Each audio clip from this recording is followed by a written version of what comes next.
Audio 8 पुस्तक युग की मांग प्रतिभा परिष्कार। लेखक पंडित श्री राम शर्मा आचार्य। उत्कृष्टता के साथ जुड़े, प्रतिभा के अनुदान पाएं। प्रतिभा किसी पर आसमान से नहीं टपकती, उसे पुरुषार्थ पूर्वक मनोबल के सहारे अर्जित करना पड़ता है। अब तक के प्रतिभाशालियों के प्रगति क्रम पर दृष्टिपात करने से एक ही निष्कर्ष निकलता है कि अपनाए गए काम में उल्लास भरी उमंगें उमड़ती रहीं, मानसिकता एकाग्रता के साथ तन्मयता जुटाई गई, पुरुषार्थ को प्रतिष्ठा का प्रश्न बनाकर अवरोधों से जूझा गया तथा प्रतिकूलता को अनुकूलता में बदलकर अपनी प्रखरता का परिचय दिया गया। सफलताएं इसी आधार पर मिलती हैं। सफलता मिलने पर हौसले बुलंद होते हैं, दूने उत्साह से काम करने को जी करता है। इस प्रयास में प्रतिभा विकसित होती है और परिपक्व भी। उत्कर्ष यही है। अभ्युदय का श्रेय इसी आधार पर आंका जाता है। 21वीं सदी प्रतिभावानों की क्रीड़ा स्थली होगी। उन्हीं के द्वारा वह कर दिखाया जाएगा जो असंभव नहीं तो कष्ट साध्य तो कहा ही जाता रहा है। हवा का रुख पीठ पीछे हो तो गति में अनायासी तेजी आ जाती है। वर्षों के दिनों में बोया गया बीज सहज ही अंकुरित होता है और उस अंकुर को पौधे के रूप में लहलाते देर नहीं लगती। वसंत में मादाएं गर्भाधारण की कीर्तिमान बनाती हैं। किशोरावस्था बीतते बीतते जोड़ा बनाने की उमंग अनायासी उभरने लगती है। वातावरण की अनुकूलता में उस प्रकार के प्रयास गति पकड़ते हैं और प्राय सफल भी होते हैं। दिव्यदर्शी अंतःस्फूर्णा के आधार पर यह अनुभव करते हैं कि समय के परिवर्तन की ठीक यही वेला है। नवयुग के अरुणोदय में अधिक समय नहीं है।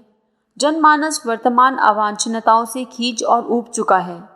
उसकी आकुलता आतुरता के साथ वह दिशा अपना रहा है जिस पर चलने से घुटन से मुक्ति मिल सके और चैन की सांस लेने का अवसर मिल सके। साथ ही विश्व वातावरण में अपना ऐसा निश्चय बनाया गया है कि अनौचित्य को उलटकर औचित्य को प्रतिष्ठित करने में अनावश्यक विलंब ना किया जाए। उथल पुथल के ऐसे चिन्ह प्रकट हो रहे हैं जो बताते हैं कि नियति की अवधारणा सदाशयता की ज्ञान गंगा का अवतरण आज की आवश्यकता के अनुरूप इन्हीं दिनों बन पड़ता सुनिश्चित है। दुर्दांत रावण का अंत होना था तो दो तापसी युवक ही उस विशाल परिकर को धराशायी करने में समर्थ हो गए। दुर्धर्ष हिरण्यकशिपु हारा और प्रहलाद का सिक्का जम गया। समय आने पर किसी दिग्भ्रांत करने वाले झाड़ झंकारों को जंगल को दावानल बनाकर नष्ट करने में एक चिंगारी भी पर्याप्त हो सकती है। प्रलय की चुनौती जैसी ताड़का को राम ने और पूतना को कृष्ण ने बचपन में ही तो धराशायी कर दिया था। महाकाल का संकल्प यदि युग परिवर्तन का तारतम्य इन्हीं दिनों बिठा ले तो किसी को भी आश्चर्य नहीं होना चाहिए। निकट भविष्य में कुछ सुनिश्चित संभावनाएं ऐसी हैं जिनमें हाथ डालने वाले सफल होकर ही रहेंगे। अर्जुन की तरह नियति द्वारा पहले से ही मारे गए विपक्षियों का हनन करके अनायासी श्रेय और प्रेय का धुरला लाभ मिलेगा। इसी माहौल में उन्हें प्रतिभा परिवर्धन का वह लाभ भी मिल जाएगा जिसके आधार पर मूर्धन्य युग शिल्पियों में उनकी गणना हो सके। अगले दिनों प्रचलित दुष्प्रवृत्तियों में से अधिकांश अपनी मौत मरेंगी। जिस प्रकार शीत ऋतु में मक्खी मच्छरों का प्रकृति परंपरा के अनुसार अंत हो जाता है। अंधविश्वास, मूढ़ मान्यताएं, रूढ़ियां, अंध परंपराएं, दूरदर्शी विवेकशीलता का ऊषाकाल प्रकट होते ही उल्लू चमगादड़ों की तरह अपने कोटरों में जा घुसेंगी। संग्रही और अव्ययी जिस प्रकार आज अपना दर्प दिखाते हैं उसके लिए तब कोई आधार शेष ना रहेगा। संग्रही, आलसी और लालची तब भाग्यवान होने की दुहाई ना दे सकेंगे। एक और भी बड़ी बात यह होगी कि चिरकाल से उपेक्षित नारी वर्ग न केवल अपनी गरिमा को उपलब्ध करेगा वरन उसे नर का मार्गदर्शन नेतृत्व करने का गौरव भी मिलेगा। पिसे हुए पिछड़े हुए ग्राम उभरेंगे और उन सभी सुविधाओं से संपन्न होंगे जिनके लिए उस क्षेत्र के निवासियों को आज शहरों की ओर भागना पड़ता है। समता और एकता के मार्ग में अड़े हुए अवरोध एक एक करके स्वयं हटेंगे और औचित्य के विकसित होने का मार्ग साफ करते जाएंगे। सम्मान वैभव को नहीं उस वर्चस्व को मिलेगा जो आदर्शों के लिए उत्सर्ग करने का साहस सजोता है। पाखंड का कुहासा पिछले दिनों कितना ही सघन क्यों न रहा हो, अगले दिनों उसके और लंबे समय तक पैर जमाए रहने की कोई संभावना नहीं है। इन दिनों तथ्यों के प्रकटीकरण पर विश्वास करते हुए जो तदनुरूप अपनी गतिविधियों में परिवर्तन करेंगे वे हर दृष्टि से नफे में ही रहेंगे। आज का दृष्टिकोण जिसे घाटा बताता है, उपहासपद बताता है, कल वैसी स्थिति ना रहेगी। लोग वास्तविकता का अनुभव करेंगे और समय रहते अपनी भ्रांतियों को बदल लेंगे। जीवंतों और जागृतों को इन दिनों युग चेतना अनुप्राणित किए बिना नहीं रह सकती। उन्हें ढर्रे का जीवन जीते रहने से ऊब उत्पन्न होगी और चेतना अंतराल में ऐसी हलचलों का समुद्र मंथन करेगी कि ऐसा कुछ करने के लिए बाधित होंगे जो समय को बदलने के लिए अभिष्ट एवं आवश्यक है। सांप नियत समय पर केचुली बदलता है।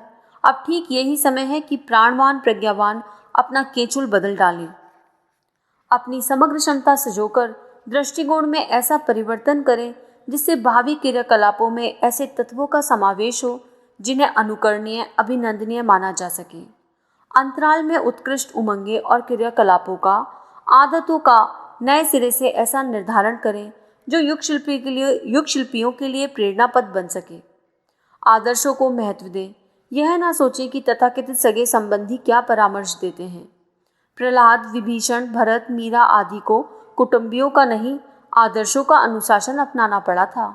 उच्च स्तरीय साहस के प्रकटीकरण का यही केंद्र बिंदु है कि जीवन को श्रेय साधना से ओतप्रोत करके दिखाया जाए। यह प्रयोजन संयम और अनुशासन अपनाए जाने की अपेक्षा करता है। प्रचलन तो ढलान की ओर लुढ़कने का है। पानी नीचे की ओर बहता है, ऊपर से नीचे गिरता है। उत्कृष्टता की ऊंचाई तक उछलने के लिए शूरवीरों जैसा साहस दिखाना पड़ता है। इस प्रदर्शन को अभी टाल दिया जाए तो संभव है ऐसा अवसर फिर जीवन में आए ही नहीं।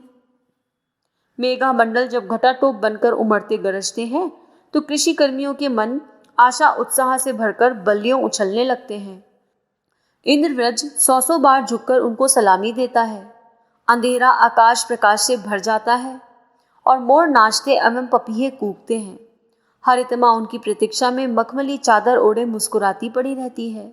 यही मनुहार मेघों की होती है।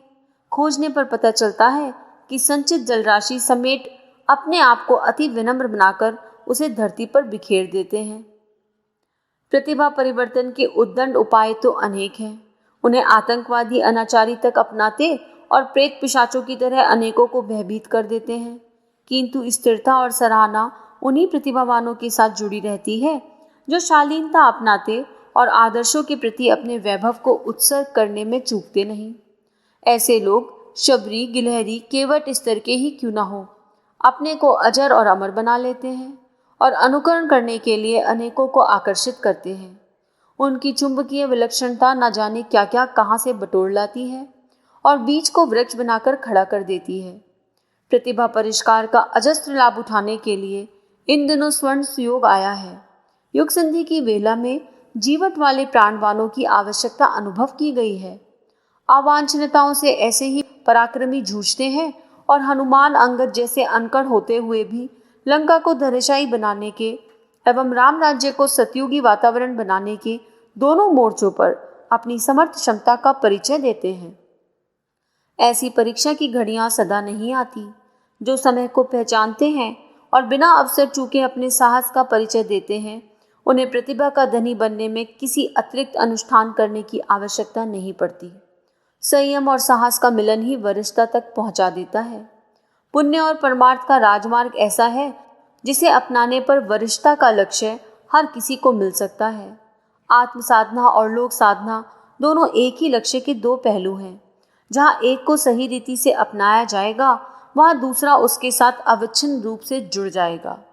लक्ष्य और उपक्रम निर्धारित कर लेने के उपरांत यह निर्णय करना अति सरल पड़ता है कि कौन अपनी मनःस्थिति और परिस्थिति के अनुसार संपर्क परिकर की आवश्यकताओं को देखते हुए किन क्रियाकलापों में हाथ डाले और प्रगति का एक एक चरण उठाते हुए अंततः बड़े से बड़े स्तर का क्या कुछ कर गुजरे।